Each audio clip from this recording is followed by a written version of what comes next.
Parce que si vous aimez cette série, il n'est pas possible que vous n'ayez jamais fredonné son générique.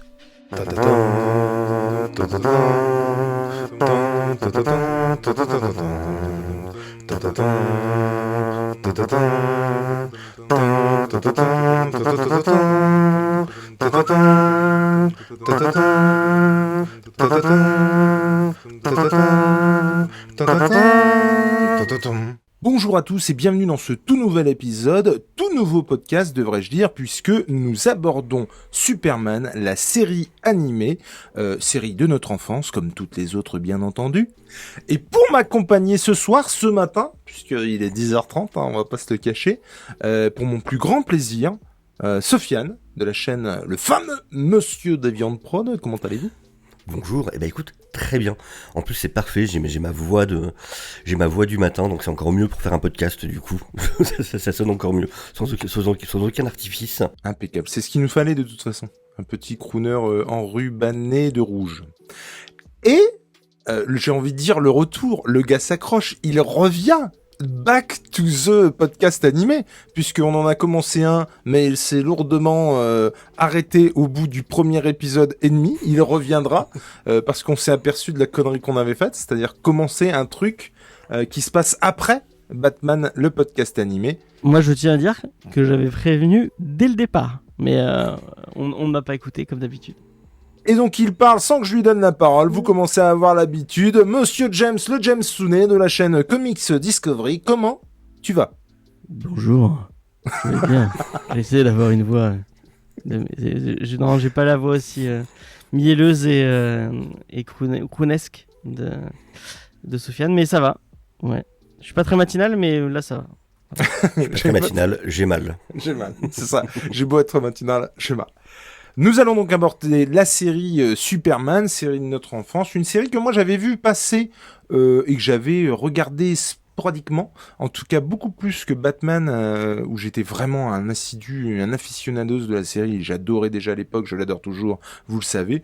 C'est la série d'ailleurs qui nous a donné envie à Nico et à moi de lancer ce podcast. Et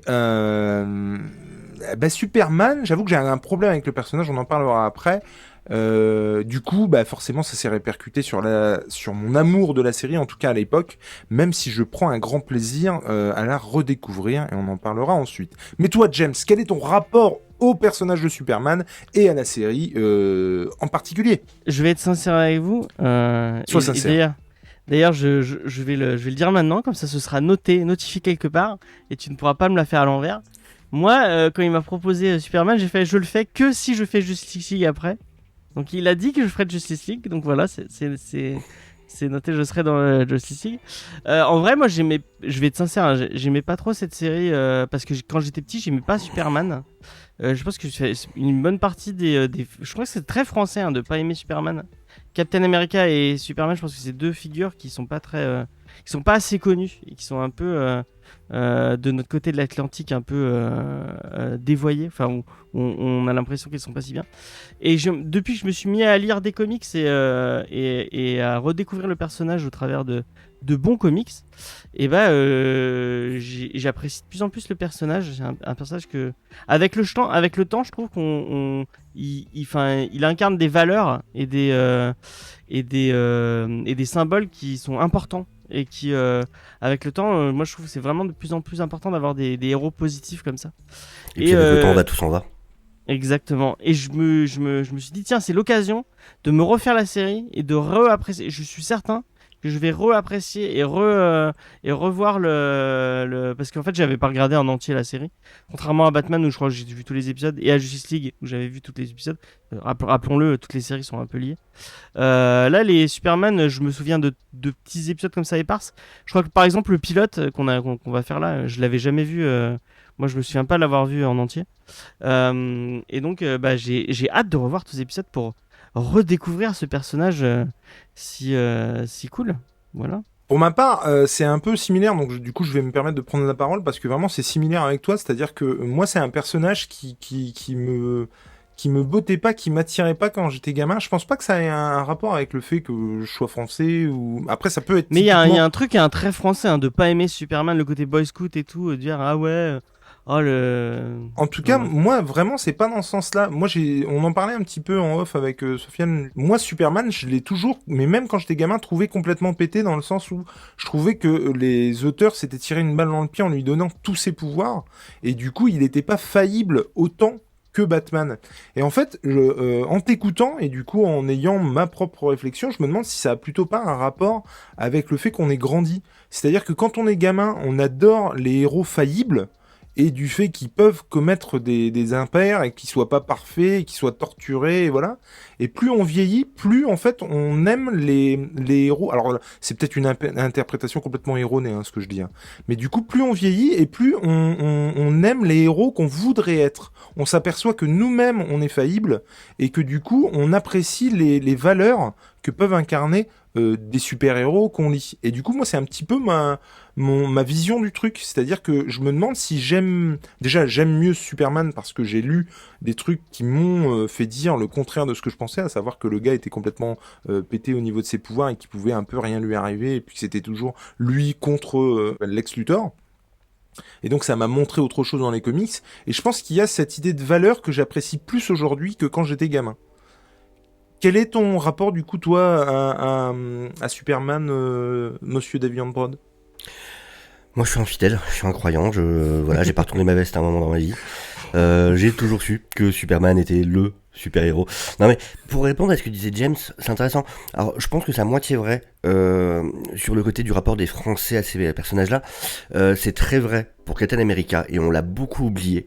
C'est assez marrant parce que on se rend pas compte à quel point le MCU a énormément changé la vision par rapport à Captain America, qui effectivement était totalement vu avant comme une espèce de propagande pro-américaine ici en France. Et je me souviens que dans les vieux jeux vidéo, genre les vieux jeux de combat qu'il y avait et tout ça, tout le monde, le truc c'était bien, on va péter la gueule avec Captain America, et personne n'avait envie de le prendre pour le jouer par contre, clairement, mais vraiment. Parce Et que on les se gens rend connaissaient compte. pas en vrai. Il est pas si connu que ça, il est moins connu que Superman quand même. Alors j'ai des vieux comics des années 80, Captain America machin, après oui c'était pas, mais surtout voilà, on le voyait vraiment comme une espèce de, ouais c'était trop quoi, c'était Captain America. Alors que Superman, beaucoup moins. C'était un personnage, voilà, où en France aussi, t'avais quand même déjà le résultat des films de Donner, de toute façon, qui faisait que non, il y avait quand même un certain attrait pour le personnage. C'est des films qui avaient cartonné en France, qu'on avait tous vus 50 000 fois en VHS, on avait pourri les bandes à force de le regarder. Donc voilà, il avait quand même un capital sympathie beaucoup plus grand. Alors que Captain America, t'avais un vieux film où il était en moto avec un bouclier en plastique transparent et un casque de moto comme masque. Non, ça n'avait aucun intérêt. Mais du coup, moi, mon rapport, non, du coup, c'est rigolo, parce que ce que je disais en off, c'est une série dont je me souviens à peine. Alors, j'ai des souvenirs, de vagues souvenirs, mais je la regardais gamin quand ça passait le matin sur la 3. Il y avait cette émission, je sais plus comment ça s'appelait, où il passait les différentes séries F3X, de... le choc des héros. Ouais, ça devait être ça, ouais, voilà. Et du coup, il passait ces différentes émissions de différentes séries de super-héros. Et j'étais curieux, vraiment, de me replonger dedans. Mais voilà, pour l'instant, par rapport au personnage, en tout cas, c'est un personnage que j'aime énormément. Et je suis hyper curieux de revoir cette série, vu qu'entre-temps, bah, évidemment, j'ai lu beaucoup plus de comics que ce que j'avais lu à l'époque. Et ça sera vraiment, je trouve, intéressant, du coup, d'avoir ce deuxième visionnage, mais cette fois en ayant une connaissance beaucoup plus approfondie, entre guillemets, pas complète, elle est jamais complète, mais en tout cas, beaucoup plus importante du lore du personnage. Moi, je pense il y a une série spécifique qui a fait beaucoup de mal, je pense, à l'image de Superman, pour ma génération en tout cas. C'est Lois et Clark, pour Faye en a refait une émission, si vous voulez aller écouter, il y a un geek en série dessus. Mais c'est une série qui fait très mal à l'image de Superman, qui en montre un Superman très moralisateur, très conservateur.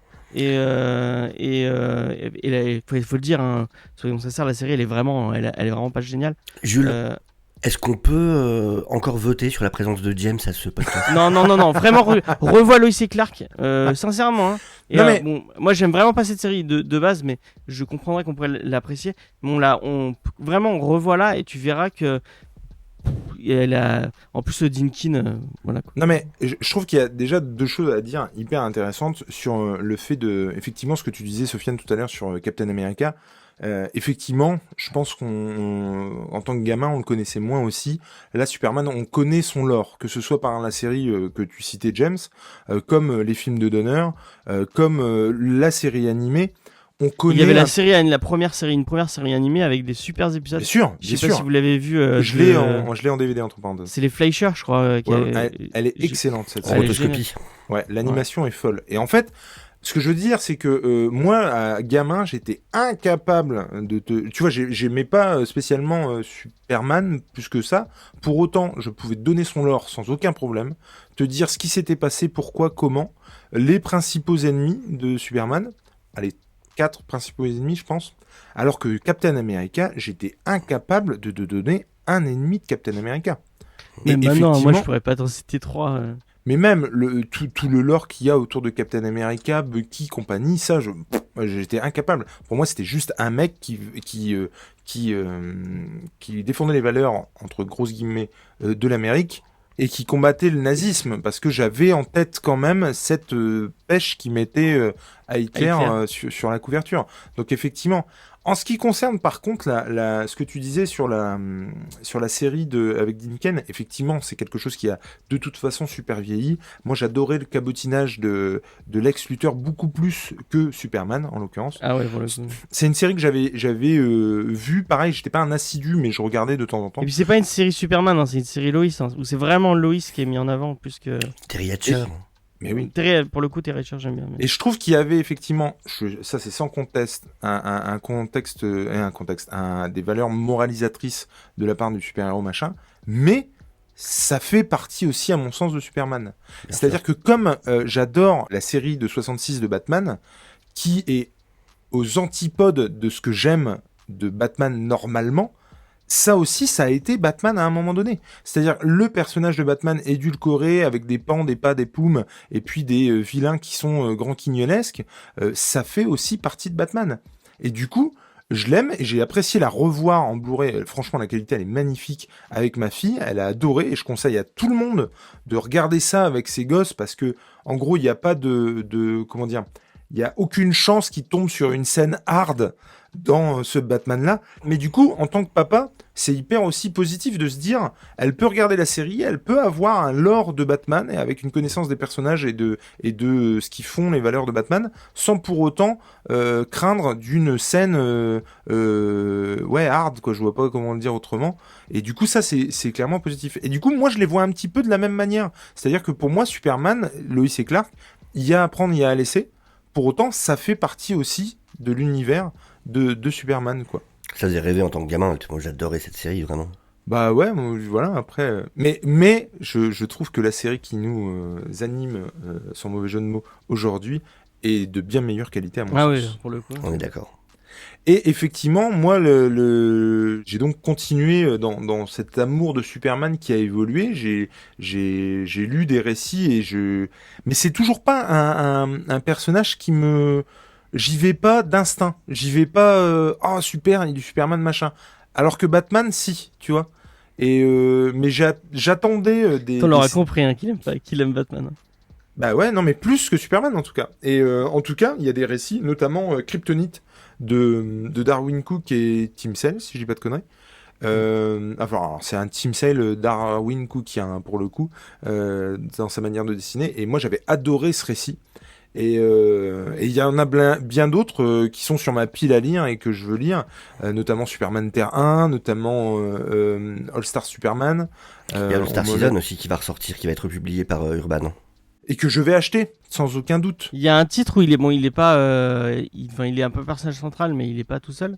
Moi, c'est New Frontier, où vraiment on parle beaucoup de Superman. Et, énormissime, Darwin Cook, New Frontier, à lire absolument. Si vous avez pas lu New Frontier, vous avez raté votre vie.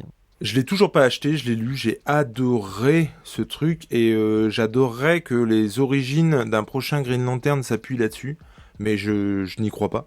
Mais pour moi, c'est le modèle à prendre pour créer un cœur de DCU, justement. Ah, mais complètement. D'univers DC au cinéma. C'est vraiment ce. Et d'ailleurs aussi, il va y avoir bientôt la suite par Mark Waid de Birthright, certainement. D'accord.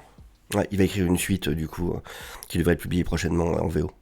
Mais en tout cas, ouais, Superman, je vais y aller. Et je ne doute pas une seule seconde, par contre, que cette série me donne envie d'aller sur les titres Superman. Si voilà, ça tournait autour depuis un moment, je pense que là il y a un moment donné où je vais mais on a tellement de choses à lire, on fait tellement de trucs et tout, c'est assez compliqué. Moi, j'ai annoncé, on en reparlera après parce qu'il y a beaucoup de filiation entre les deux récits. Mais je l'ai dit à Jules hier soir, je vais faire mon forceur avec Superman, Supergirl, Woman of Tomorrow de Tom King et Belkis Evely. Parce que vraiment, entre le pilote et Supergirl, Woman of Tomorrow, il y a beaucoup de liens. Donc attention. Qu'on se le dise, quand il dit je vais faire le forceur, il faut entendre je vais vous casser les couilles. Et pour ça, on peut faire confiance à James. Et alors moi, plus que la série de Dean Cain et Terry Hatcher là sur Lois et Clark, moi une série qui m'a marqué, c'est quand même Smallville. Et on a beau dire ce qu'on veut sur Smallville et de sa qualité. Ça arrive après Smallville, hein. Ah mais non mais bien sûr, j'ai pas dit le contraire. Mais c'est une série moi qui m'a marqué parce que déjà j'ai regardé toutes les saisons. Et mon Dieu que à la fin c'était compliqué. Et je trouve que pareil, on parlait des différences entre séries et machin, qu'elles soient bonnes ou mauvaises, ça te dépeint quand même le lore de Superman. Même si c'est complètement con parce que t'as l'impression, bah qu'est-ce qu'il va faire après Superman, tout est arrivé, c'est quand même bizarre. Après, la vraie différence entre Smallville et Lois et Clark, c'est que Lois et Clark, c'est pas fait par des gens qui aiment Superman. Ça se sent que c'est pas fait par des gens qui aiment le comics. C'est des gens qui voulaient faire un sitcom. Oui, mais il n'empêche que c'est informatif. Smallville, c'est vraiment des gens qui sont passionnés Oui, de ça, l'univers j'en de doute pas. Superman, qui veulent montrer leur amour des comics et leur amour du. C'est vraiment des gens qui sont très très. Et malheureusement, la Warner a pas été super sympa avec eux parce que ils voulaient quitter la série bien avant. On les a obligés à faire plein de trucs. C'est le moment où il faut insérer une petite musique triste. Ouais. C'est Mark Non mais Snow, c'est dommage. Mais le fait de rajouter, Ouais, putain. de mettre Doomsday, enfin puis le fait qu'on voie, ils ont jamais voulu qu'on monte le costume. Mais ça, pour le coup, je trouve que c'est plutôt intéressant, moi. Moi, ça, le coup du costume, moi, ça m'a pas embêté plus que ça. Hein. Je trouve qu'au contraire, c'est plutôt logique, quoi. Ce qui me rend fou avec, mais on va pas refaire la série, mais ce qui me rend fou avec cette série, c'est que ils ont réussi. Il y a un truc qu'ils ont réussi bien dans cette série. Il y a un truc qui est magistral et que je pense qu'on n'aura jamais autant dans aucune autre série. C'est cette amitié entre Lex Oui. et Clark, qui finalement, elle est bien. Cette relation, elle est bien mise en place. Ils commencent à être amis. Après, ils se trahissent. Moi, j'aurais été un petit peu plus loin. Pour moi, il y a deux choses. Il y a ça et Lionel Luthor. Que moi, personnellement, je trouvais ça ouf. Effectivement, Lionel Luthor est cool. Mais moi, ce qui me rend fou, bon, est-ce que je peux me permettre juste de spoiler un minimum Smallville et je sais pas si tu. Est-ce que ça serait vraiment toi si tu spoilais pas? Non mais moi ce qui me pose vraiment problème, c'est que en fait toute leur relation et toute la relation qu'ils ont mis en place de Lex et de Clark, qui explique pourquoi Lex il déteste autant Superman et il déteste autant. Ouais, je suis d'accord. Après si tu relis d'autres trucs, il y a d'autres raisons, mais il y a une espèce de, il y a une vraie relation entre les deux et avec le final, elle est complètement effacée puisque il est à la fin du spoiler, à la fin de Smallville, il est amnésique. Donc il y a plus aucune raison. Il ne se souvient plus du tout de toute son. C'est un peu plus compliqué que ça, c'est-à-dire qu'il se souvient qu'il est Superman, mais il sait plus pourquoi. Mais oui, mais c'est débile. Non, mais j'ai rien dit. Mais en tout cas, pour finir sur mon truc, effectivement, Smallville, je trouve que, pareil, qu'on aime ou qu'on n'aime pas, qu'on trouve ça teenage ou pas, je trouve que ça donne à voir tout un lore de Superman et comprendre les différentes kryptonites, les super vilains qui peuvent arriver, comprendre les motivations de Brainiac, qu'on comprend d'ailleurs très bien dans l'épisode qui nous intéresse ce soir. Mais... Et apprendre aussi que toutes les tenues de super-héros en général sont des hoodies à capuche. C'est vrai. Oui, c'est complètement ça, effectivement. Et puis, non, mais il y avait des tenues dans ce Smallville. Et puis rien que pour Green Arrow. Le Aquaman le Green Arrow, il est ignoble. Oh c'est vrai que ça a été cherché dans le lore quand même. Enfin voilà, on a eu du Flash, on a eu du Aquaman. Ouais, non, qui avait donné un pilote d'ailleurs pour sa propre série, mais qui Ouais. a jamais été plus long que pilote. Ouais. Il y Cyborg. a Raven aussi, non? Il y a pas Raven à un moment? Je pense que Non, Aquaman, je quand peut-être. ils se sont rendus compte que pour que ça marche, fallait de l'eau, ils se sont dit non, mais en fait, non, c'est pas possible. C'était une mauvaise idée. Nos caméras supportent pas l'eau. C'est marrant parce que le pilote, il est avec le mec qui fait Green Arrow dans après.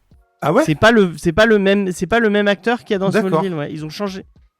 D'ailleurs, le pilote est ignoble. Hein. Moi, je l'ai vu, mais Et c'est pareil, moi, si je dis pas de conneries, le Aquaman de Smallville, c'est punaise, je n'ai plus son nom, mais le mec qui joue dans Titan. Tu sais, il est avec une fille habillée un peu en oiseau oui. blanc. C'est Dove et Je l'ai lui. plus son nom. Dove, Mais en tout cas, c'est lui. Dove et puis l'autre. Oui. Dagger. Mais non.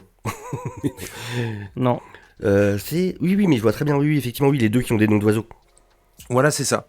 Et le Green Arrow, c'est le mec de This Is Us. Tout à fait.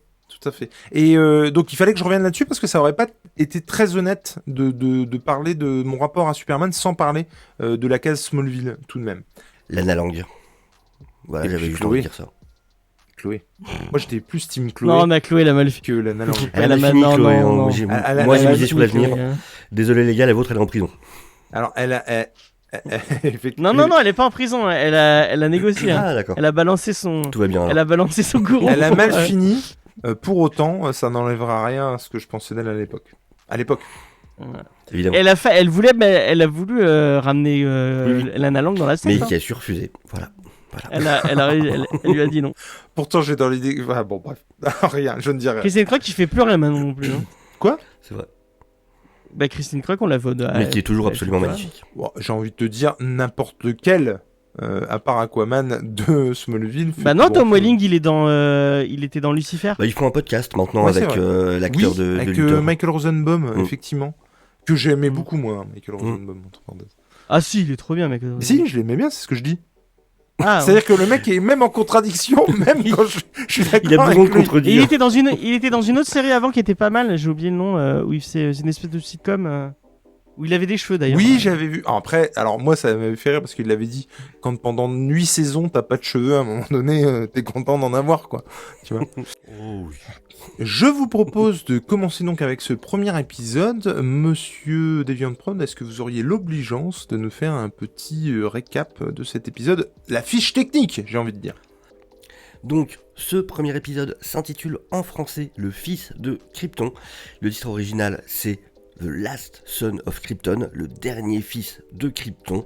C'est un épisode qui a été réalisé par Dan Riba et scénarisé par Alan Burnett et un certain Paul Dini. Voilà, donc vous connaissez forcément le Ils nom. sont pas trop connus. Voilà, c'est ça. Qui a commencé, entre autres, avec George Lucas, sur des petits trucs comme les Ewoks, qui avait bossé sur les maîtres de l'univers, sur les Tiny Toons, qu'on connaît surtout, évidemment, pour toutes les séries animées de l'univers des personnages d'ici qui appartiennent à Warner. Et c'est un épisode qui dure dans les 21 minutes environ.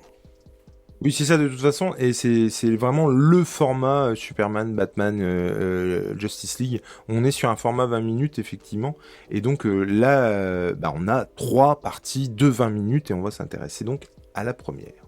Tout à fait. Et pour savoir, la première diffusion francophone, c'est aussi intéressant, la première diffusion originale, c'est en 96, et la première diffusion francophone est-elle en 97. D'accord, donc on l'a eu un an après. Parce que des fois, c'était beaucoup plus long sur les Batman, Oui. et on s'est aperçu aussi qu'il y avait des épisodes qui étaient mélangés. Je sais pas si ce sera le cas sur celui-là, mais ouais, on s'est aperçu de ça, effectivement. Monsieur James, un petit pitch de cet épisode, sans en dire trop, bien entendu. Bah le premier, on va pas trop s'intéresser à notre ami Oui. Kal-El ou à Clark C'est vrai. Kent, puisque on arrive dans un paradis antarctique. Enfin bref, on va s'intéresser à Jor-El plutôt. J'allais me lancer. Mais je dans sais, le- je te alors que pas connais du tellement, mais tout à fait. Je vais pas faire une Michael. Donc on va s'intéresser à Jor-El qui a compris que Krypton, il en reste plus beaucoup de temps. Hein, ça...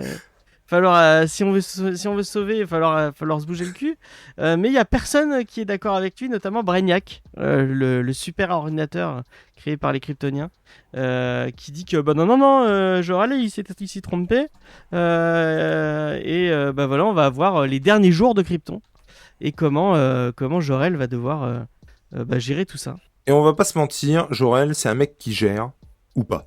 Enfin, on va voir ça. En tout cas, on démarre cet épisode avec un générique que moi j'estime être magnifique, puisque il a cette... Ah, moi je le trouve éclaté. Mais non, générique. parce qu'il a cette qualité de résumer la série. C'est-à-dire que quelqu'un qui prend le truc en cours de route peut comprendre qui est Superman, de où il vient et qu'est-ce qu'il doit faire. Et je trouve ça exceptionnel. Comme aurait dit Stanley, chaque épisode peut être le premier épisode de quelqu'un. Et c'est tellement beau. Et c'est tellement vrai surtout. Ouais, mais quand tu compares à l'épisode au générique de Batman, où vraiment. Et tu vis dans la comparaison, tu- c'est ça qui est triste.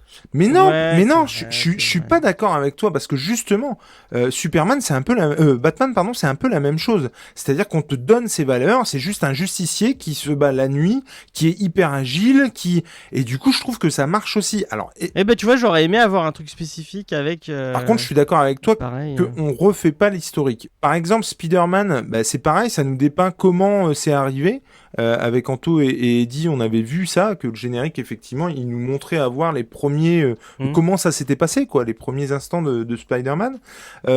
Pour X-Men, c'est exactement la même chose, et on nous montre la galerie des vilains aussi. Du coup, moi, c'était un peu bizarre, parce que j'avais un peu l'impression, pour cet épisode, de voir un résumé avant de voir l'épisode. Ouais. Et ça arrive régulièrement sur les séries. En tout cas, donc, on a les moments des origines de Superman. On a une musique que, personnellement, je trouve extraordinaire parce qu'il fallait aussi La musique, elle est grandiose. renouveler ce générique et cette musique de Superman avec le film de Donner qu'on avait tous en tête. Et je trouve qu'ils ont carrément réussi. Ça marche vachement bien. Le thème est super efficace. Mais c'est un truc de fou, quoi. On retrouve Krypton, Metropolis, le plan sur le soulevage de bagnole qu'on a sur la première couve. On a le Daily Planet, Lois, le journalisme, Olsen, et effectivement sa première fois en Superman. On voit également Lobo, qui à mon avis va pas arriver tout de suite quand même. Ouais. On voit Luthor et le générique se termine sur lui ouvrant sa chemise et laissant apparaître le logo de Superman. Il y a le parasite aussi, non, je crois. Il y a le parasite aussi, effectivement. On se retrouve sur Krypton avec une ouverture à la Star Wars, puisqu'on a une vue de l'espace avec cette caméra qui descend. On suit un vaisseau, puis un homme sur une petite navette qui explore. On apprend très vite que c'est Jor-El, puisqu'il arrive dans un complexe et où il dit Jor-El au rapport. En même temps, il a la même gueule que Superman avec une faussette en plus. Oui, mais là, t'es pas censé le savoir. J'apporterai une petite correction, parce que justement, c'est une peur que j'avais. Ça n'est pas un vaisseau qu'on voit. C'est une sorte d'hydroglisseur, plutôt un véhicule tout à qui fait. les Ouais, casse c'est sur vrai, Terre. ouais. Parce que je me disais, s'ils ont un vaisseau de cette taille-là, pourquoi ils envoient juste leur fils? Et La- non, effectivement, c'est bien pensé, on le voit bien après qu'il se déplace en glissant. Mais même la petite navette que tu as au tout début, il y a un moment donné où je me suis demandé si c'était pas une sonde, un peu comme ce qu'on a dans Star Wars. Et effectivement, je suis assez d'accord, je ne trouvais pas le terme adéquat. C'est pour ça que j'avais dit petite navette, mais c'est effectivement plus un aéroglisseur nacelle. Le gars explore, il revient, Jor-El fait son petit rapport. Il se fait attaquer par un truc. Oui, alors j'ai marqué exploration souterraine. Il récupère des données. Il y a d'abord du gaz qui s'en échappe. Et ensuite, effectivement, il se fait agresser par ce qui pourrait s'apparenter à une tentacule. Mais ce qui est très bien pensé quand il réfléchit, et je pense sincèrement que c'était fait dans ce but-là, c'est que ça permet pour quelqu'un qui ne connaît pas du tout le lore de Superman ou quoi, ça permet de placer le fait que Jor-El est quelqu'un avec des capacités d'humain normal. Oui.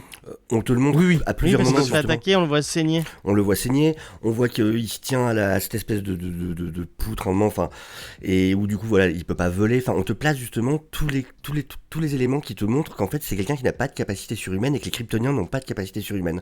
Donc j'ai trouvé ça très intelligent dans la manière de le faire.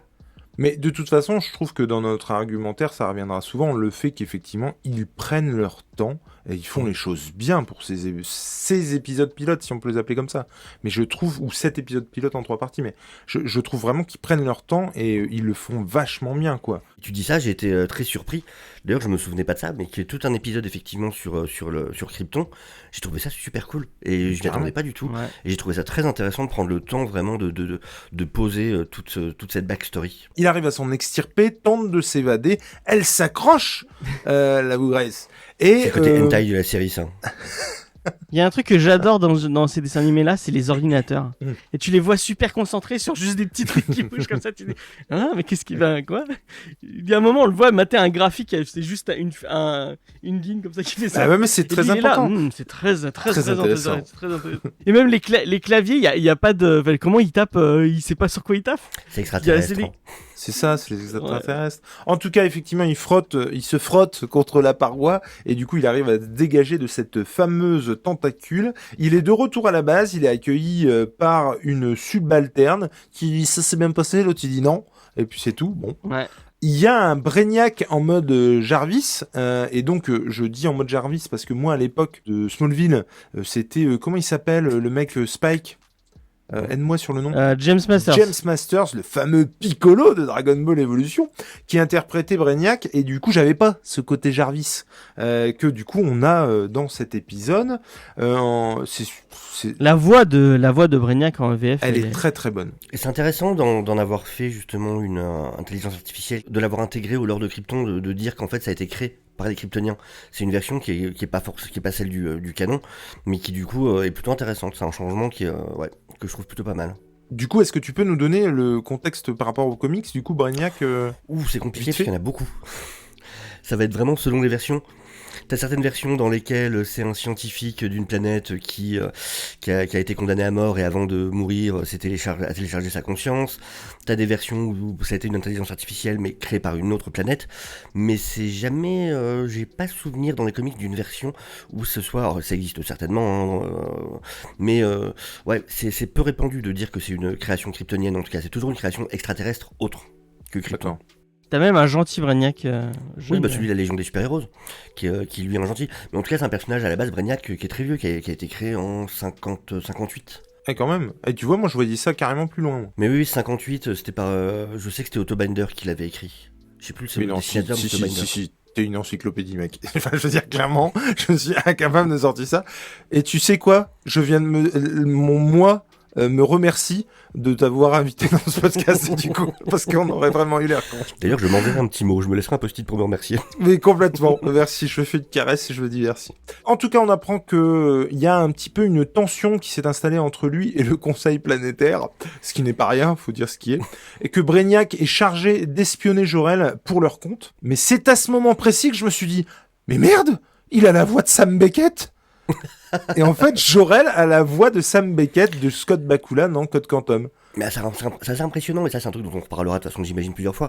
Mais toutes les voix françaises qui ont du coup été embauchées pour la série sont tous des gens qui ont des carrières de ouf. Donc de toute façon, à chaque personnage, ça va être waouh, je l'ai entendu là et là et là. Mais c'est ça, mais bien sûr. C'est tous des gens qui ont une carrière de folie. Et on n'a pas fini d'en parler.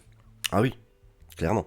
Il a des petites punches, hein, le père Jor-El. Ouais. Quand il parle avec. Il a des petites punches. Quand il parle avec Brainiac, Ouais. y a personne qui aime qu'on l'espionne et tout. Hein, vraiment. C'est- Là, d'accord, il a un petit charisme, le petit. On comprend qu'il est le père de Cal, du coup, on fait le rapprochement entre Jor-El et Kal-El, très vite, hein, on n'est pas con. Là, on nous montre comment il part, tout ça, comme on nous montre d'ailleurs Crypto, à un moment donné, en tout cas, Mais oui. ce qui ressemble à On Crypto. voit Crypto, ouais. Et du coup, je me suis dit, mais est-ce qu'il va y avoir un épisode dans 20-30 épisodes qui va nous dire que finalement Crypto était planqué dans la navette, tu vois, ou... Putain, j'y ai pensé aussi. Mais carrément. Et Supergirl, elle y est dans le lore. Oui. Elle arrive après. Et du coup, ouais, mais alors, c'est une deuxième navette, il me semble, elle. Ouais, elle part avec.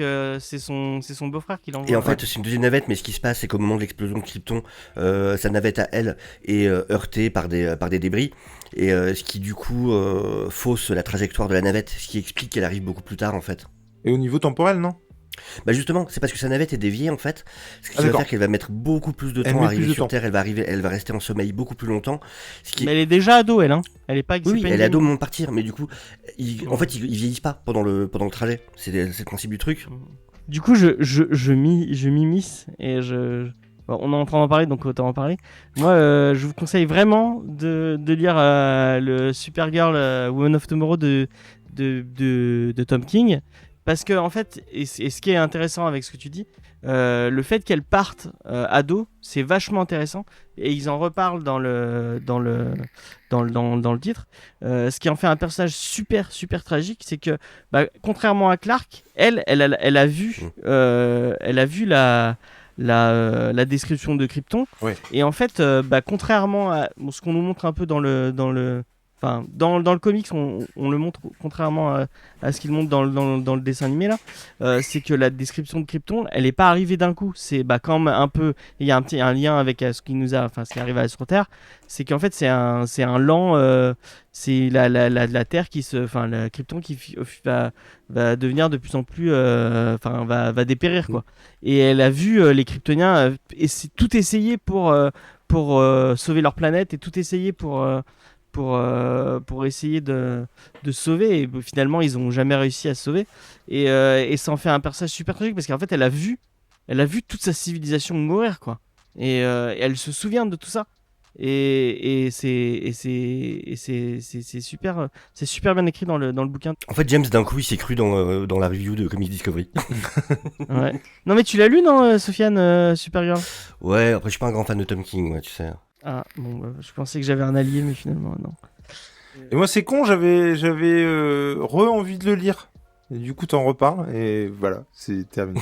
Ça s'est évaporé. T'es un enfant. Ça s'est évaporé. T'es un enfant.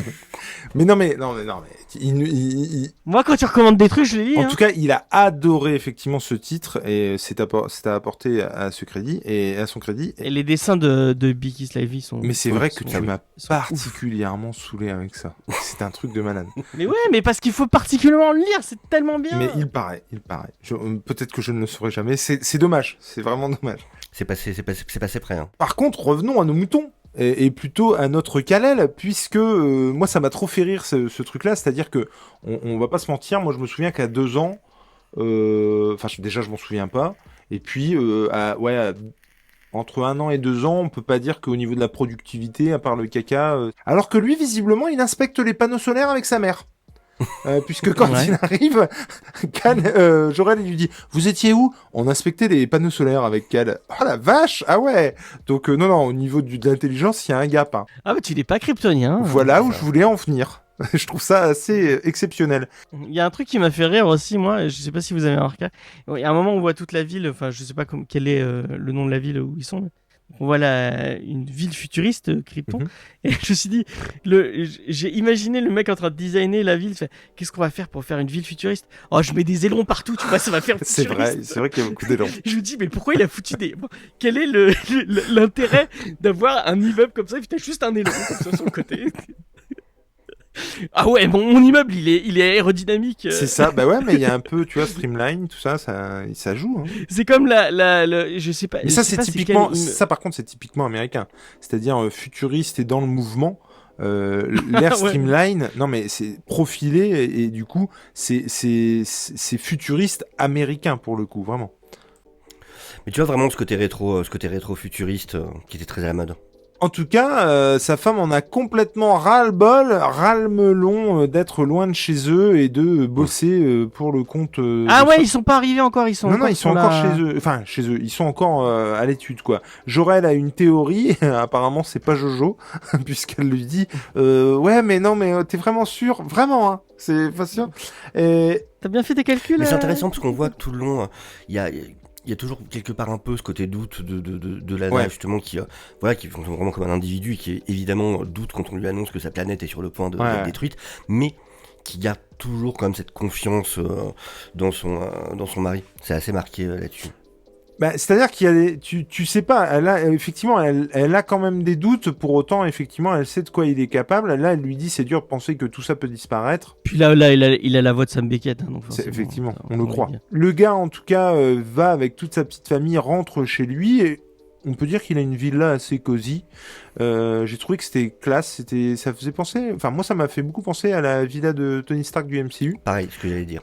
Mais c'est fou en fait. Hein. Il continue à analyser, hein. C'est-à-dire que le mec analyse, et quand il pense avoir trouvé, il réanalyse pour être sûr. Bah en même temps, tu vois que ta planète va crever. Effectivement. tu refais les calculs à mon avis. Mise en garde en tout cas par le père de Lara qui est là, qui discute avec elle. Et ça c'est pareil, je trouvais qu'il y avait un lien familial, le père qui vient rendre visite à sa fille. Enfin, je trouvais ça assez cool. En gros, il lui explique qu'il faut qu'il arrête avec ses théories fumeuses, que Jor-El va s'attirer les foudres de tout le monde et qu'il faut que ça s'arrête, quoi. C'est pas possible. Il fait son entrée. On lui dit qu'il est réputé pour son obstination, qu'il est têtu. Et du coup, moi, je me suis fait la réflexion que si effectivement le gars est réputé pour ça, bah, c'est aussi logique qu'il ne le croit pas. Ouais. Tu vois ce que je veux dire ?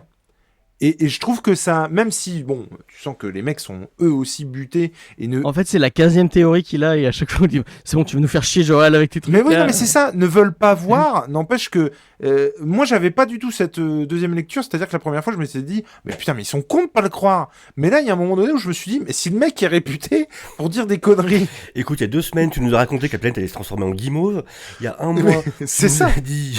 Et du coup, je trouvais ça moins déconnant. Il y a Cal qui joue donc avec un chien blanc, donc effectivement t'es en droit de croire, de penser que ça puisse être crypto. Bah, je m'attendais à ce que ça fasse comme la Ligue des Super Pets en fait, où on le voit le rejoindre dans le vaisseau, un truc comme ça, et non. Moi j'ai une question pour Jules, parce qu'on les voit enfin en costume traditionnel, le costume qu'on leur verra à chaque fois, qui sont l'espèce de truc avec les 2 points là, et machin. Et toi qui tu es prof de, j'allais dire d'esthétique, mais c'est pas d'esthétique, tu es prof d'art appliqué. J'aimerais bien le côté pratique d'avoir juste un pan de tissu comme ça devant. Quel est l'intérêt ? Ah bah après ça c'est, tu vois, c'était une tenue d'apparat. Alors moi, par contre, c'était intéressant. Alors là, c'est une interprétation, c'est peut-être pas la bonne, hein, je préviens. Mais je trouve, et on va le voir après, puisque par exemple, je vais me référer à ce qu'ils disent. Merde, comment il s'appelle ? Sulvan. Il s'appelle Sulvan. Le père de Lara. Et Sulvan, il dit un truc du style, et donc c'était la suite de mon propos, il dit que Brainiac sera le garant des futures recherches. C'est-à-dire que, attendons de voir ce qu'il va dire Brainiac. Brainiac, vraiment, c'est le boss des boss, on croit à ce qu'il dit. Ah ouais. Et du coup, 2 choses. Je trouvais ça hyper intéressant qu'on donne plus de crédit à une intelligence artificielle que à un humain. Je trouvais ça très intéressant par rapport à notre rapport à la technologie, et de fait de critiquer le fait que la technologie est omniprésente et que même si on a complètement conscience normalement, un ordinateur ne peut pas faire d'erreur, c'est quand même fou de se dire qu'on fait plus confiance à une machine qu'à un humain. Donc ça, je trouvais ça hyper intéressant. Et pour revenir à ta question sur les costumes, notamment sur leurs costumes, on voyait justement les 2 points avec une barre qui faisait beaucoup penser au visuel qu'on montrait avoir de Brainiac. Oui. Et du coup, qu'il ait 3 points. Ouais, et du coup, je trouvais ça intéressant que même son visuel se reporte dans les costumes, en fait. Voilà. Et du coup, je trouvais ça... Et Sulvan, c'est pas des points, c'est des carrés qu'il a, non ? Effectivement, mais alors je pense qu'il y a une question de hiérarchie, puisque dans le Conseil planétaire, quand on va les voir après dans la scène, dans la scène qui va suivre, eux, c'est des triangles. Donc je pense qu'il y a une hiérarchisation au niveau de ça. Mais en tout cas, voilà, c'est peut-être une interprétation qui est complètement bête, mais en tout cas, je trouve que ça y fait en tout cas référence. Donc on a un tremblement de terre à la suite de ça qui se ressent dans tout le pays. On sent que c'est pas du tout la fête. Enfin, quand je dis dans tout le pays, dans toute la planète, parce que c'est pareil. Faut voir ça comme ça, c'est-à-dire que là, on nous montre la famille, elle, le conseil planétaire, mais tout ça, c'est sur la planète, tu vois. Et ça, j'ai bien aimé ce moment justement où, juste au moment où le grand-père du coup de Cal, qui justement lui dit non mais tes conneries machin, et juste à ce moment-là, énorme tremblement de terre. Mais oui, t'as envie qu'il se relève juste en disant alors. Donc. Alors, c'est qui le patron ? Ok, c'est juste il lâche son micro et il se barre comme ça. C'est ça. Mais par contre, tu crois pas si bien dire, puisqu'effectivement, à la suite de ça, comment il s'appelle, Sulvan change son fusil d'épaule et lui dit j'espère que vous avez tort. Exactement. Parce que là, ça pue un peu du cul, quelque chose de vieux. Là, c'est plus je sais, c'est j'espère. Et voilà. On retrouve donc le conseil, comme je le disais, où effectivement ils arrivent à la conclusion de Sulvan qui dit mais demandons à Brainiac. Est-ce que vous avez demandé à Brainiac ? Vous n'avez pas demandé à Brainiac ? Demandons à Brainiac. Et là Brainiac qui fait ah mais non, ce n'est qu'un glissement polaire. Tout à fait. Jor-El se trompe. C'est un con. Mais regardez-le, c'est le gars de Code Quantum. Ça fait des plombes qu'il est dans le flux temporel sans pouvoir revenir. Ne lui faites pas confiance. Par contre, la solution que Jor-El a pour sauver tout le monde, je sais pas si c'est une Ah mais bonne non, idée, mais moi hein. je trouvais que c'était une putain d'idée. Je trouve que Mettre c'est... tout le monde dans la zone. Mais ouais. Tout le monde dans la zone fantôme avec je sais pas quelle merde ils ont foutu dans la zone Ah, fantôme avant. Ça, Et tiens. d'après Ça, pour moi, c'est juste un petit manquement, justement. C'est un des petits points négatifs que je donnerais justement sur cette intro. C'est qu'à aucun moment, on a l'explication de pourquoi, malgré toute leur technologie, malgré le fait que Jor-El soit capable de créer une navette pour Clark, à aucun moment on a d'explication sur le fait de pourquoi, tout simplement, les Kryptoniens n'ont pas de vaisseau, vu qu'ils ont la technologie. Et donc, ils ont des satellites en plus. surtout qu'ils ont des satellites en plus. Donc, tu vois, alors, il y a cette version où c'est par rapport à la religion, en fait, qui fait qu'en fait, ouais, ils n'ont plus le droit à la conquête spatiale, tout ça. Mais il n'y a rien dans cette série, par contre, qui explique ce côté-là. Moi j'aime bien l'idée de Man of Steel qui fait que leur gravité elle est trop forte pour qu'ils Je puissent. préfère celle de Krypton, moi, où dans Krypton, c'est à cause de la religion, en fait. C'est-à-dire dans... Bah, en fait, c'est parce que c'est une croyance religieuse et ils n'ont plus le droit, du coup, à la conquête spatiale. Ça va à l'encontre de leur de préceptes Ah religieux. d'accord. Ok. Ce qui là explique de manière du coup assez comment dire, on peut y croire vraiment. Ou des fois voilà, l'idolâtrie, la foi va aller à l'encontre de choix logiques. Mais de toute façon, on y reviendra parce qu'effectivement, le mobile. Alors, le coup de la zone fantôme, moi, dans l'absolu, quand il en a parlé, je trouvais ça plutôt cool parce que bah, ça peut aller vite, on peut vraiment déplacer de grandes quantités de monde très rapidement. Du coup, je trouvais dans le concept que c'était plutôt cool. Après, il faut survivre. Après, il faut survivre. Non, mais ça, on est d'accord. Par contre, je comprends pas la suite de son plan. Et il l'explique après. En fait, au lieu d'envoyer Kal-El, il a envoyé un mec avec le truc de la zone fantôme. D'ailleurs, je crois qu'il l'a. Hein, Ah, d'accord, ok. Donc, ok. Et en fait, il arrive sur Terre, et sur Terre, il ouvre le truc de la zone fantôme et il libère tout le monde. D'accord. Bah, je suis désolé, c'est carrément pas con. On dirait une capsule corp, tu vois. C'est carrément pas con. C'est-à-dire que le gars, au lieu de construire... Non, mais c'est carrément pas con. Au lieu T'imagines, de construire... tu pourrais faire ça dans la vraie vie. Ça veut dire, en gros, c'est comme si tu planquais ton pote dans la valise. Ça veut dire que tu peux aller n'importe où, tu prends un avion, tu pars en vacances aux Mais c'est Bahamas, ça. t'arrives aux Bahamas, bim, tu fais ressortir toute la famille de la zone fantôme. La classe. Bon, Bah, c'est l'univers de poche de Red Richard. mais c'est ça. Bon, alors moi, je suis pas con, hein. J'en envoie 3 plutôt qu'un. Il y a 3 fois plus de chances que t'arrives à bon bord, quand même. Parce que là, le mec, il lui arrive une couille, t'es marron, quoi, tu vois. C'est vraiment... Bon. Il fait tomber le truc de la zone fantôme. Merde, putain, t'es Non, mais c'est ça, quoi. Tu sais, t'entends... Non, t'entends juste... Il marche, t'entends... Eh, merde. Bon, bah, tant pis. Bon, bah, je suis tout seul. Je vais aller faire ma vie. Allez. Allez. Non, mais au moins 2, quoi. Enfin, je sais pas, bref. Effectivement, il a construit un vaisseau. Il ne suffit que d'un homme. J'ai marqué Jor-El accuse le coup. C'est-à-dire que le gars... Mais d'abord, il va vérifier, avant d'envoyer machin, il va vérifier à Brainiac. Oui, tout à fait. Quand je dis il accuse le coup, c'est vrai que moi, je me mets 2 secondes à sa place. C'est-à-dire que le mec, il s'agite. Personne ne le croit. Il voit que ça va... on va dans le mur. Et d'ailleurs, j'ai trouvé ça très intéressant. On en parlera après. Mais où, en gros, jusqu'ici, il fait tout pour les autres. Et il y a un moment donné où tu le sens dans son jeu. C'est bon, j'en ai plus rien à foutre. En gros, il prend une décision égoïste. Il en prend qu'une. Et j'ai trouvé qu'on le sentait dans son jeu, alors que c'est un animé. Je trouve ça assez classe, quoi. Mais il y a un côté un peu prophétique, hein, en mode... Bah, j'ai la... J'ai la solution. Prophète, Bien sûr. j'apporte une... J'apporte la mauvaise parole. Euh, C'est l'oiseau de mauvais augure. Hein. Ouais, C'est ça. et personne ne m'écoute, quoi. Et du coup, il rentre chez lui. Le mec est un peu désabusé, un peu dégoûté, machin. Et là, sa femme a une réflexion qui, moi, m'a un peu... Elle lui dit, et si on mettait le bébé plutôt au lit ce soir?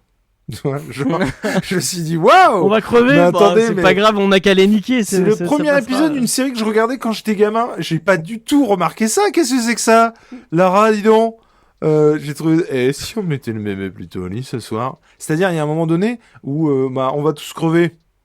Autant... Ouah, autant niquer, bah, autant autant niquer, quoi. Bah, c'est ça, quoi. Bref, Jor-El doit aller au centre de contrôle de Brainiac. Donc, il lui dit, non, chérie, pas ce soir. Je dois aller voir Brainiac. Tiens, l'excuse de Surtout, il va aller voir Brainiac parce que voilà, il comprend qu'il y a un truc qui va pas, qui cloche, et il veut vérifier ce qui se passe et il veut comprendre parce C'est que ça. lui de toute façon ne démordra pas, il est persuadé de ses calculs, il en est certain et il veut comprendre pourquoi Brainiac ment. Parce que pour lui, forcément, c'est que Brainiac ment. J'imagine la fin d'épisode où c'est juste il s'est trompé quoi. il a oublié une retenue quelque part. Mais quelque part, il s'est un peu trompé parce que il voyait le truc venir, mais il voyait pas le truc venir aussi vite Ouais, quand c'est même. pas aussi Il vite, est quand même étonné de ça. Mais en tout cas, effectivement, on a affaire, et ça aussi c'est très intéressant, à une machine, à une technologie qui ment. Donc qui a une conscience finalement, puisqu'elle ment. Même Lara a des doutes. Oui. sur les capacités de son mari, néanmoins. Enfin, en tout cas, elle veut croire que ça peut bien se passer. Ah, parce qu'il y a toute la pression sociale aussi autour, c'est-à-dire, voilà, comme l'a dit son père à elle, il risque de perdre sa position, tout le monde commence à l'éviter, à éviter son mari dans les C'est ça. couloirs, elle voit du coup cette espèce de dégringolade petit à petit vis-à-vis des autres. Forcément, t'as cette part de doute à un moment, c'est est-ce que tout ça en vaut réellement la peine?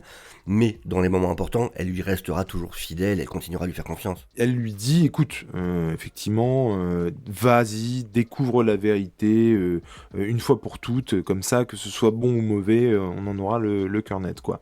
Jor-El arrive au centre de commande de Brainiac, il sent que Brainiac lui cache quelque chose, et il bloque l'accès à Jor-El, d'ailleurs. Il peut pas Accéder à tous dans les fichiers, l'ordinateur. ouais. Ouais. Il y a des parties de ses mémoires auxquelles il n'a pas accès, du coup il le bloque. Et c'est là où on voit que Jor-El, tout aussi noble dans ses actes qu'il est, bon, il y a un moment donné, il en a marre, il défonce la porte, quoi. Et surtout qu'en plus, j'ai adoré parce que déjà c'est là où il commence vachement à agir comme une espèce de fouine, le Brainiac.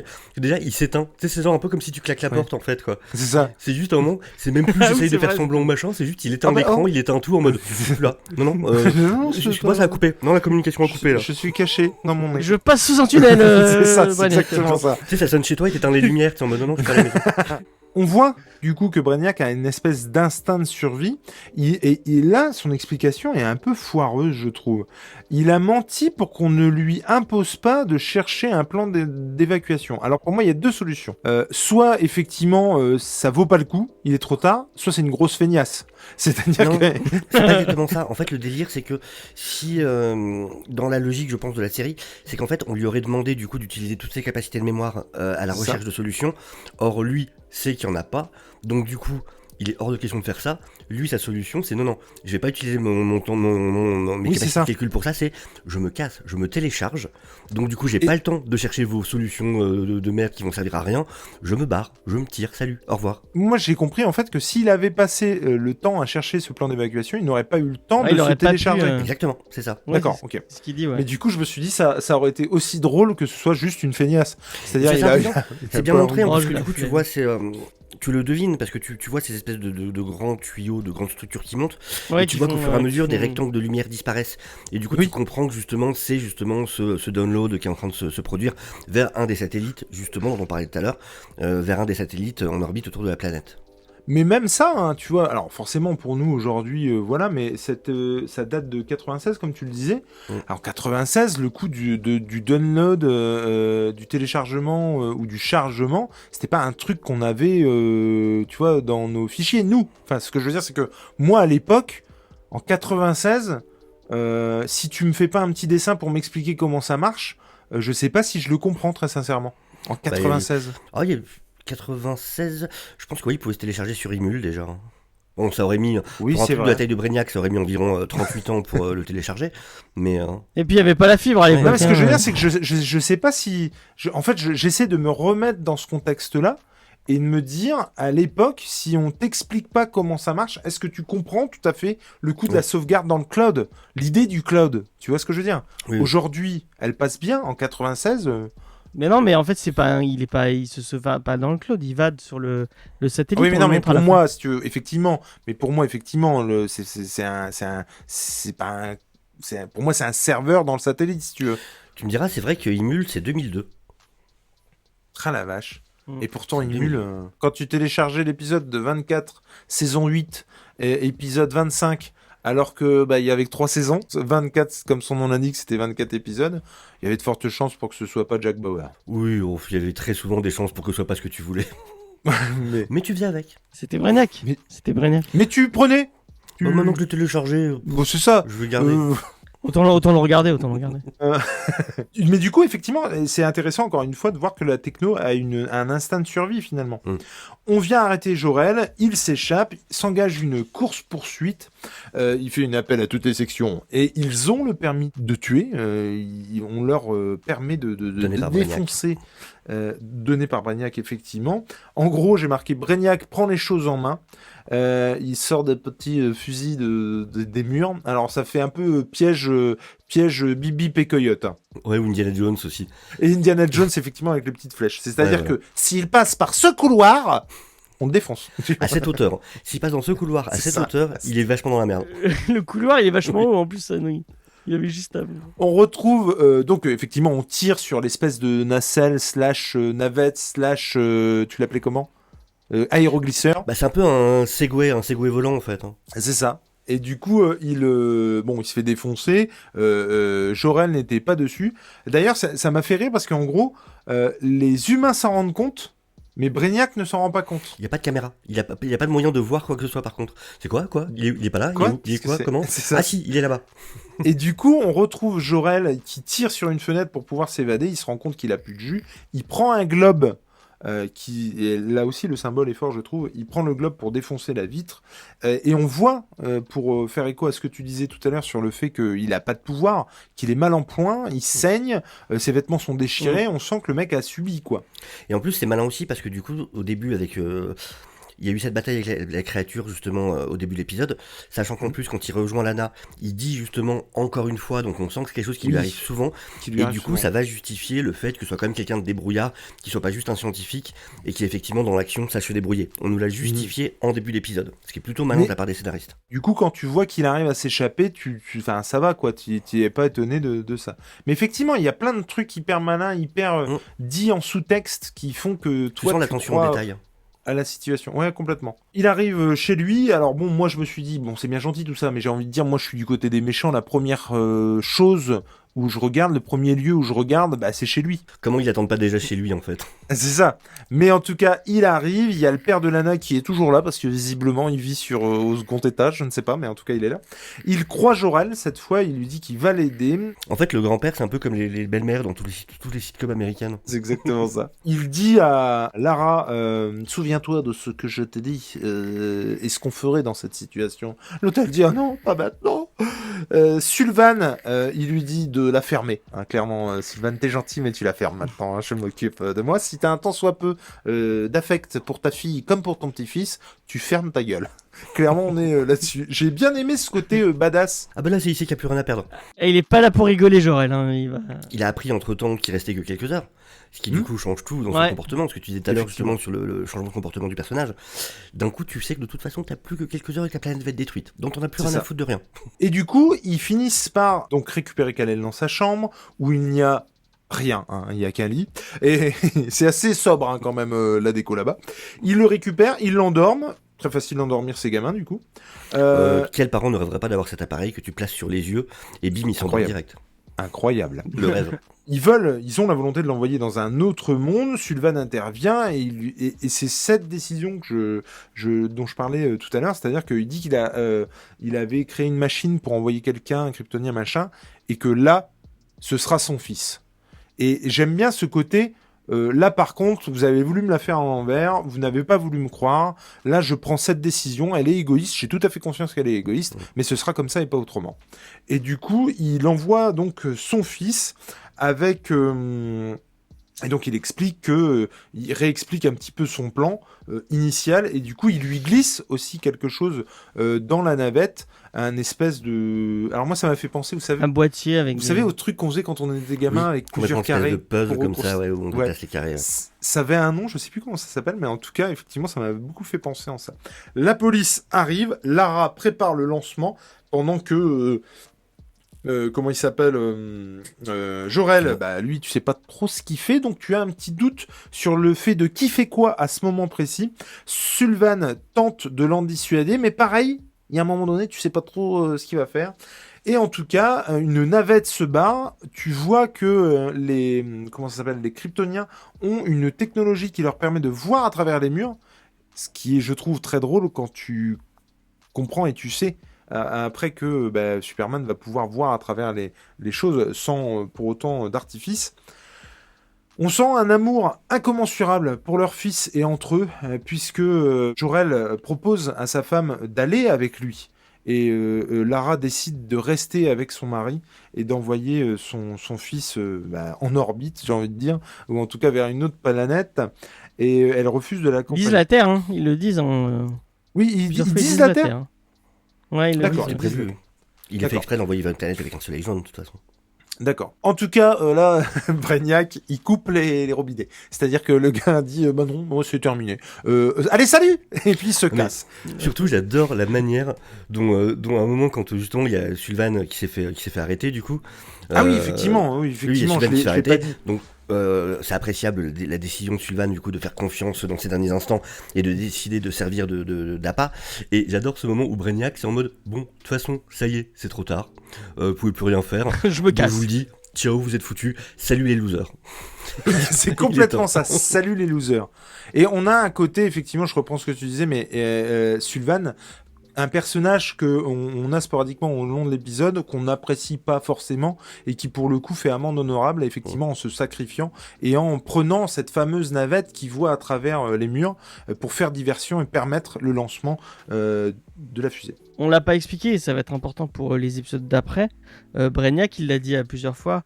Oui, je suis la sauvegarde du savoir kryptonien. Tout à fait. C'est moi qui récupère le savoir de. Ce qui amène à un choix super intéressant, parce que ça, pareil, on l'a pas dit, mais il y a quand même ce moment où Jor-El est sur le point d'empêcher ce téléchargement et de détruire Brainiac, et où Brainiac va justement jouer sur ce côté de mais est-ce que tu veux vraiment faire ça? Est-ce que tu te rends compte que je suis tout ce qui va rester des connaissances de Krypton, et si tu me détruis, il ne restera plus rien de votre culture. Et évidemment, Jor-El, le scientifique, dans cet instant, décide de ne pas le faire. Mais du coup, ce qui va provoquer ce qui viendra plus tard avec le développement de Brainiac. Mais du coup, c'est un choix qu'a eu Jor-El à un moment de pouvoir détruire Brainiac, et ne l'a pas fait parce qu'évidemment, il a joué sur son côté scientifique, sur son amour de la culture kryptonienne, C'est ça. et du coup, ce qui est un choix logique qu'on peut tout à fait comprendre. Mais mais de la même manière, et je trouve que c'est hyper logique et de la même manière que quand ils font confiance à un ordinateur, toi en tant qu'humain, c'est pas non plus déconnant. Tu peux le Non. comprendre que Oui, bah qu'ils oui. fassent ça pour autant. Tu sais qu'ils prennent pas la bonne De décision. plus en plus, on en parle dans nos sociétés actuelles, de laisser gérer des pans de plus en plus importants de gestion de nos sociétés par des intelligences artificielles. Donc il n'y a rien d'étonnant par rapport à ça, au contraire, on s'en approche. Mais moi, pour un calcul, si je dois choisir entre Jules et un ordinateur, je choisis l'ordinateur. À tous les Mais coups. je pense que c'est aussi pour ça que l'épisode marche encore en fait. C'est parce qu'on est encore dans ces problématiques et à mon avis, on n'est pas là de ne plus être. Comme quoi, c'était très bien pensé. Mais complètement, c'est un truc de malade. Et donc, on a un séisme, le dernier séisme, puisqu'effectivement, la planète saute, la planète se meurt. La navette file à travers les astres, passe même un espèce de trou noir ou de quelque chose, enfin une porte... Déjà, on nous montre bien les roches du kryptonite, qui Ouais, prennent la même oui, direction. Donc certaines, justement, vont rentrer avec lui. tout à fait. Et du coup, la navette file et arrive dans notre système, si je dis pas de conneries. Ouais. Tout à fait. Messieurs, pour ma part en tout cas, c'était un très très bon premier épisode, une très très bonne première partie, puisqu'encore une fois, on a affaire là à 3 parties. Le fils de Krypton, The Last Son of Krypton, et messieurs, je vais vous demander maintenant ce que vous avez pensé en substance de ce premier épisode. James. Et moi, je trouve que c'est super intelligent de montrer. Enfin, tu t'attends à te lancer. Un peu comme au début, je me dis, ah tiens, ils ont pas fait comme petit rapport avec Batman où, bah, en fait, t'es lancé dans un épisode de Batman sans vraies origines. Le premier épisode de Bien Batman, c'est un épisode normal de milieu, enfin que tu peux regarder au début ou tu peux regarder à la fin. Il n'y a pas de mémoire, je pense changement, et même pas qu'il y ait de référence à ses origines du tout, quoi. Au meurtre de ses parents. Il ne me semble pas que dans le premier épisode, on y fasse référence, tu vois. Et au début, je me dis, ah tiens, c'est dommage. Au final, et en rematant l'épisode en entier, je me dis, ah bah non, en fait, c'est intelligent de se dire, on essaie autre chose, on essaie de montrer Krypton autrement. Je trouve ça intelligent. Et montrer Jor-El un peu autrement, comme juste le mec qui a sauvé Superman. Je trouve ça intelligent. Et Je trouve qu'il y a un sens du détail. Je disais tout à l'heure, je me moquais un peu des immeubles futuristes et tout, mais je trouve qu'il y a quand même un sens du détail la civilisation kryptonienne. Ils essaient d'y donner un vrai corps. On sent il y a tout un truc qui a été réfléchi et tout, et ça fait plaisir de voir un truc comme ça. Mais moi, je trouve qu'il fallait des coronesses, si vous me permettez l'expression, pour justement annoncer une série Superman. Et le premier épisode, finalement, tu ne vois pas Superman. On est vraiment dans les origines de celui-ci. Et pour le coup, je trouve que c'est là où tu vois que le lore du personnage est tout aussi important que le personnage lui-même, quoi. Non, mais je trouve ça d'autant plus logique qu'effectivement, t'apprends beaucoup de choses dans l'épisode et beaucoup de choses de son lore, que ce soit Brainiac, la zone fantôme, et même si effectivement on n'entend pas parler du général Zod pour l'instant, quand il va arriver dans le truc, bah, tu te souviendras qu'effectivement, on t'a parlé dans le premier épisode de la zone fantôme. Et du coup, Je sais pas s'il y a Zod dans cet animé-là. oh, pour moi, c'est pas possible qu'à un moment donné, il fasse pas une apparition. C'est pas possible. J'y crois pas une seule seconde. Peut-être, je m'en souviens plus. Pour moi, tu ne peux pas faire une série sur Superman. Je crois qu'il y a 4 saisons, même s'il y a que 3 épisodes dans la dernière, je crois.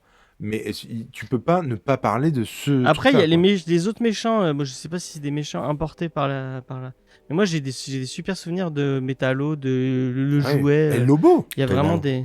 Lobo aussi. Et pareil, Lobo. Et puis Brainiac, Brainiac est Le, génial. le look de Lobo, c'est excellent, quoi. Et alors, par contre, Le Parasite aussi, le Parasite, il est je super. voulais vous poser la question avant de demander à Sofiane ce qu'il a pensé de l'épisode en substance. Mais est-ce que vous savez si, comme dans Batman et le personnage d'Harley Quinn qui a été créé par Paul Dini et Bruce Timm, est-ce que dans la série animée, on a créé un personnage qui du coup est resté après? Je sais pas. Ah, bonne question. Parce que c'est vrai que dans l'ordre de Superman, il y a beaucoup de choses qui ont été créées effectivement dans d'autres médias que les comics. La Kryptonite Ouais. a été créée hors des comics.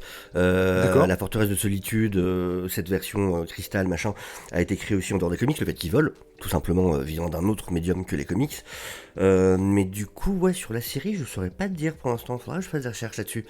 Mais j'ai pas souvenir comme ça parce que, au contraire, ça a l'air justement de beaucoup se servir du lore des comics et de partir très loin dans le lore des comics. Mais ouais, faudra que je vérifie ça pour les prochaines fois. Et du coup, toi, Sofiane, qu'est-ce que t'as pensé de l'épisode? Moi, j'ai adoré. Encore une fois, hein, j'étais surpris, du coup, je me rappelais pas que tout le premier épisode était justement ce retour sur les origines par rapport à Krypton, et j'ai trouvé ça ultra intéressant de donner le temps de s'attacher du coup aux parents de Kal et du coup à l'histoire de sa planète. Et comme tu disais, je trouve que vraiment il y a un talent sur le fait de ramener autant d'éléments du lore de Superman dans des épisodes somme toute très courts. C'est du 20 minutes et du coup c'est fait de manière très intelligente. On n'a pas l'impression non plus de se faire abreuver d'exposition, et c'est quelque chose qu'on va retrouver, d'ailleurs on en parlera pour les autres épisodes, mais effectivement il y a vraiment un talent, je trouve, des scénaristes pour amener autant de choses. Puis en même temps, il y a quand même de l'action, il y a quand même de la tension, il se passe des choses. Ouais, l'épisode il est vachement divertissant. C'est ça, au final, c'est hein. pas juste un épisode encyclopédique de l'or, c'est vraiment, voilà, c'est une histoire, hyper il se passe des rythmé, choses, quoi. t'es pris dedans, mais en même temps, on va quand même réussir à te glisser plein d'informations. Et du coup, je trouve que c'est vraiment la preuve d'un gros talent sur l'écriture. On n'a pas parlé de l'animation, mais l'animation est très bonne aussi, avec ce style très très reconnaissable du coup de ces œuvres sur lesquelles a travaillé Bruce Timm. Mais du coup c'est vraiment c'est très bien animé, je trouve. De ce côté-là, c'est plutôt très intéressant, avec un style graphique qui est vraiment reconnaissable et très cool, qui correspond très très bien à du Superman. Puis voilà, dans ce style visuel, dans le chara design, colle parfaitement avec tout ce côté rétro-futuriste justement qui est C'est ça. utilisé dans la série, qu'on retrouve aussi dans Batman. Et c'est intéressant de comparer les différentes séries. On a vraiment ces différentes inspirations, avec ce côté très gothique et art déco de Batman, qu'on va retrouver un peu dans Metropolis, de manière beaucoup plus lumineuse évidemment. Mais non, il y a plein de choses hyper intéressantes. Vraiment, je suis impatient, je suis très content du coup de faire ce podcast sur la série, Cool. parce que c'est un vrai plaisir de redécouvrir la série. Et je vois que ça n'a pas pris une ride, et que je l'apprécie toujours autant maintenant à 42 balais que je l'appréciais à 16-17 ans. Et ça, c'est cool. Mais non, mais carrément, l'animation, elle est de toute façon excellente. Et comme on a dit plus tôt, je trouve qu'ils sont hyper bien caractérisés au niveau du design. Que ce soit effectivement le Blade, que ce soit Krypton, ou que ce soit les costumes, ou ensuite au niveau des différents personnages, je les trouve reconnaissables tout en appartenant au même style graphique. Et effectivement, comme tu le disais, Metropolis, elle est hyper identifiable. Gotham, pareil. Et puis tout ce qui fait la vie de Smallville et de Metropolis. Donc je trouve ça vraiment très chouette. Et de toute façon, je pense qu'on en parlera encore plus dans le prochain épisode parce que il y a deux sauts temporels à l'intérieur de ce même épisode que je trouve mais trop bien. Franchement, je trouve que c'est hyper bien géré. Moi, comme voilà, vous l'avez compris, moi c'est vraiment une série que j'ai pris plaisir à redécouvrir. Je la trouve excellente. Je trouve qu'elle a pas pris une ride. C'est juste dingue. Et vraiment et définitivement, moi, Paul Dini, là un petit peu moins Bruce Timm du coup, mais enfin, pour moi c'est vraiment alors dire que c'est des dieux, ce serait vraiment trop. Mais c'est incroyable ce qu'ils ont réussi à faire, quoi. Je trouve que vraiment, elle n'a pas pris une ride. Très honnêtement, je ne vois pas comment elle pourrait avoir pris une ride dans 20 ans. Et je trouve que c'est mais génialissime. Contrairement à d'autres dessins animés ou d'autres films, le passage en HD a fait du mal. Moi, je vous le dis tout net, hein. Ceux-là, pas du tout. Hein. C'est-à-dire que les épisodes de Batman, alors effectivement, c'est encore en 4 tiers, donc ça peut, un peu faire bizarre à ceux qui n'ont pas connu le 4 tiers, forcément. Mais je trouve que ça a pas pris une ride avec le HD.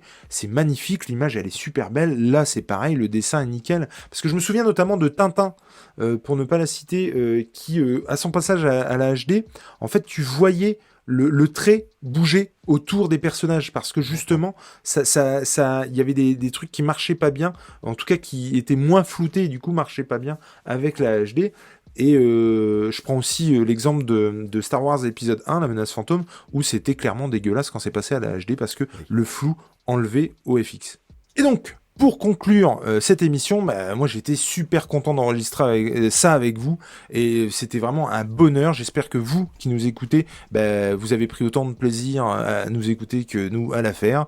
Et il me reste à vous demander ce que vous faites et où on peut vous retrouver, mes petits lapinous. Monsieur Sofiane, où est-ce qu'on peut te retrouver ? Eh bien, on peut me retrouver sur la chaîne Déviante Prod, comme ça se prononce. Et du coup, voilà, j'ai des rendez-vous réguliers, comme tous les dimanches, c'est le dimanche des Déviants, avec du coup toute l'actu séries, ciné et jeux vidéo. Tous les lundis soirs, on se retrouve pour cette fois tout ce qui est du coup comics et manga. Donc pareil, super cool. Et puis, tout selon les séries en fait. Donc voilà.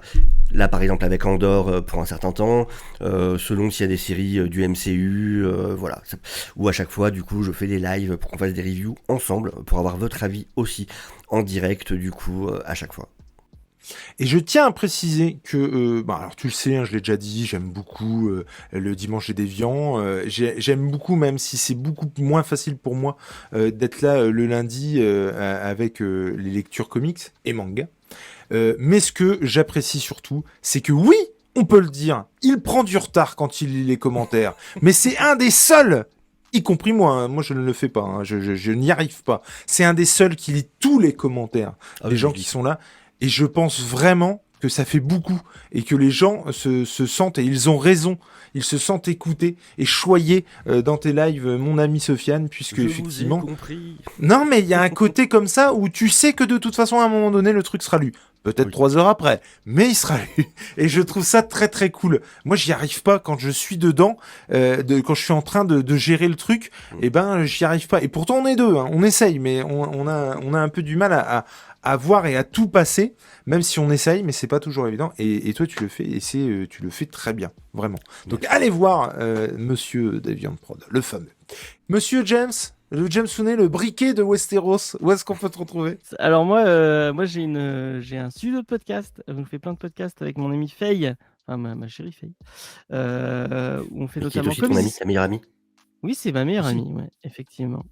Donc on a plusieurs émissions, notamment Comics Discovery, où on vous parle de comics tous les mardis à 21h sur Twitch, et puis après en podcast et sur YouTube. Vous pouvez nous retrouver vous tapez Comics Discovery ou tout simplement sur le site web jamesfay.fr. On fait aussi Geek en série, où on parle de séries télé. Il y a un super épisode sur Hannibal qui est sorti là, il n'y a pas longtemps. Vous pouvez aller l'écouter. Faye, elle parle de cinéma avec Charlotte et Sophie dans On a supprimé les rushs.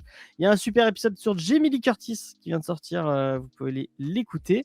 Je parle de manga avec mes 2 comparses qui sont Sofiane et Jules. C'est l'inverse. Bon, bref, vous avez On compris. s'en fout, les gens ne le voient pas. C'est vrai. Donc Sofiane et Jules, avec qui on parle de manga. C'est un vrai plaisir de parler de manga, même si l'émission marche moins que je l'espérais, mais ce n'est pas grave. C'est un vrai plaisir. On vient de sortir un épisode sur Chainsaw Man, qui était très très cool. Et on vous prépare. C'est un épisode par mois, le dernier jeudi du mois sur Twitch, et puis après en podcast et en replay. C'est un vrai plaisir de faire ça. Et je suis en train de préparer, je sais pas si je peux teaser, est-ce que j'ai le droit de teaser, je sais pas quand ça sortira. Avec Jules, on est en train de préparer une prochaine émission. C'est le titre de travail pour l'instant, mais c'est retour à Westeros.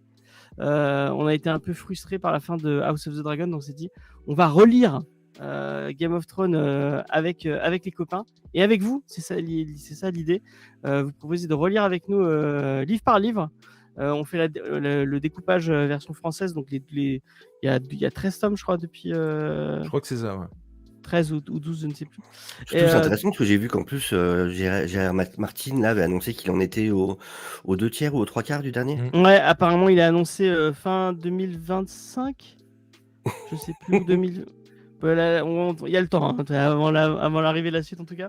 Oui, mais je trouve que pour le coup, c'est pas quelqu'un qui fait du teasing pour teaser. Tu vois, enfin, parce qu'il aurait pu faire du teasing depuis 3 ans en disant ça va être prêt, c'est presque prêt, c'est à feu doux, c'est il en fait. parle pas trop.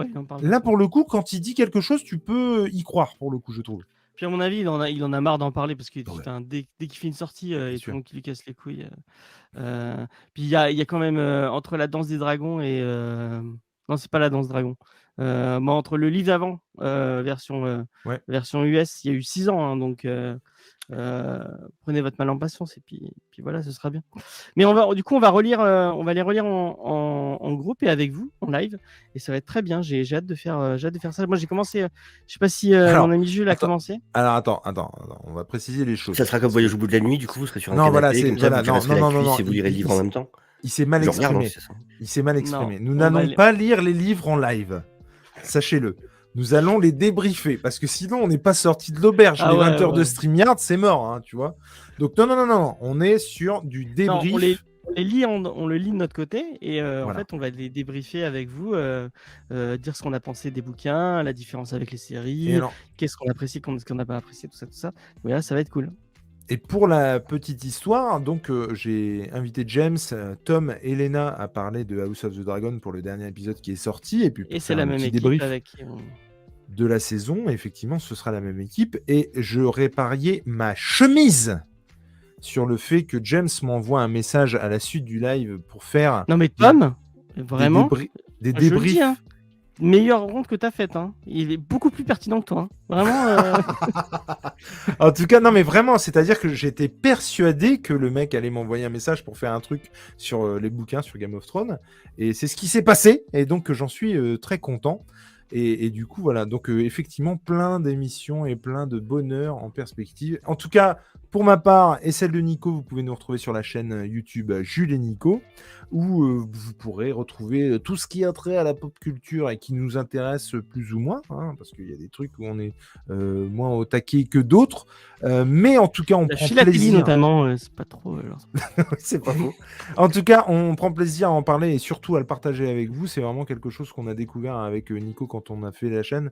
On a pris un plaisir incommensurable et on prend toujours plaisir à partager avec avec vous autour de la pop culture, qu'il s'agisse des séries pour les récaps que je me suis commencé à faire avec House of the Dragon, et il y en aura d'autres à n'en pas douter, des Brock Hunters où on compare et on sait enfin qui a la plus grosse, et puis que ce soit du Rencontre du deuxième type où on parle comics, ou effectivement le podcast animé que vous écoutez, mais pas que, puisqu'il y a aussi X-Men, il y a aussi du Batman, et il y a aussi du Spider-Man. C'était très très cool de faire ça avec vous, et encore une fois je suis très très content de m'engager là-dedans avec vous. C'était un truc sur la durée, et à n'en pas douter, ça va être une aventure absolument géniale. C'est un peu On comme vous un dit, mariage.